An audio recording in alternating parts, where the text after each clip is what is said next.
সবাই ভাবে বিজনেস করলেই অনেক টাকা রোজগার করা যায়, কিন্তু একটা নতুন বিজনেস দাঁড়া করাতে গেলে যে কত টাকা লস করতে লাগে ওইটাই তোমরা আজকে আমার এই ভিডিওতে দেখতে পারবা। তো হ্যালো এভরিওয়ান, আজকে আবার তোমাগুলোকে আমার একটা মনের কথা শেয়ার করব। আমার কদিন ধরে শরীরটা ভালো না, দেরি করে উঠতাছি। তো দেখো আমি উঠাই কিন্তু সবের আগে এই কার্টুনের থেকে এই মাশরুমের ডিব্বাগুলি বাইর করে নিছি।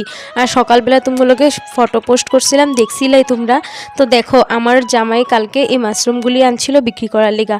সবাই কিন্তু অর্ডার দিছিল, ওই অর্ডার মতে আমরা জিনিস আনি, কিন্তু এন টাইমে অনেকে আমগো এই অর্ডারগুলি ক্যান্সেল করে দেয়। ক্যান্সেল করে দেওয়ায় আমগো অনেকগুলি মাশরুম থাকা জায়গা। তারপরে দেখো সবগুলি বাই করে দিছি, বাই করে দিয়া তারপরে আমি কালকে যে যার জিরা কালি জিরা এগুলো সব বাজার থেকে আইনা ধুয়া দিয়ে শুকাইছিলাম, এগুলো সব আমার হয়ে গেছে শুকানি ভালো করে। তো এগুলো সব ট্যামায় ভুড়া ভুড়া রাখা দেবো।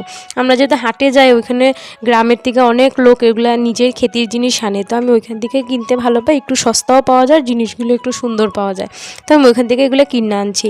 তাই না এগুলো সব ভুড়া নিছি আর মনে মনে ঠাক করে ডাকতাছি এতগুলি টাকা লস হইব, আর আমগো তো ফ্রিজও নাই যে আমরা এগুলো স্টোর করে রাখুন। কয়েকটা ঘরের লিগা রাখছি, কিন্তু ঠাকুরের এত দয়া আমার একটা প্যাকেটও বাঁচে নাই। সবগুলি মাশরুম মানুষে নিয়ে শেষ করে দিছে, ঘরের থেকে এসে নিয়ে গেছে। টাটা।